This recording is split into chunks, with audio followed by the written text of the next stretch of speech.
Spotted daw na muling magkasama ang rumored couple na sina Paolo Avellino at Kim Chiu. Kaninang umaga ay nagkalat sa social media platform ang litrato kung saan nasa isang beach ang aktor na si Paolo at hindi naman nakaligtas at namata ang may kasama ito habang nakaupo at may hawak na gitara na nasa harap ng isang swimming pool. Hula ng mga fans ay walang iba kundi si Kim ito.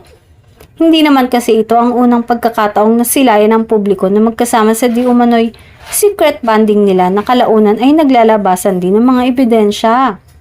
Noong nakaraan lamang, namataan ng dalawa na magkasamang nagbakasyon sa LA kung saan nag-viral ang mga litrato na nasa isang beach dahil sa parehong background nito. Samantala, hindi man niya pinangalanan ng tuwiran kung sino ang tinutukoy ni Kim na nagpapasaya sa kanya ngayon. Nagbigay siya ng pahiwatig na galing din sa showbiz. Sabi ni Kim, "Actually, hindi ko kasi siya sasabihing secret." Nagpaliwanag din siya kung bakit pinili niyang manahimik tungkol dito at dahil pareho daw nilang desisyon. Ito rin daw ay upang maiiwas sila sa anumang intriga at kontrobersya. Paliwanag pa niya, "Personal choice namin yun.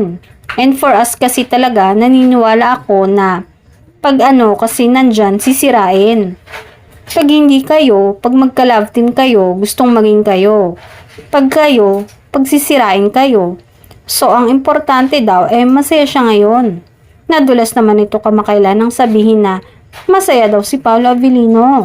Dahilan kung bakit napagdugtong-dugtong ng mga Kim Pao fans ang kwento na sila na talaga in real life.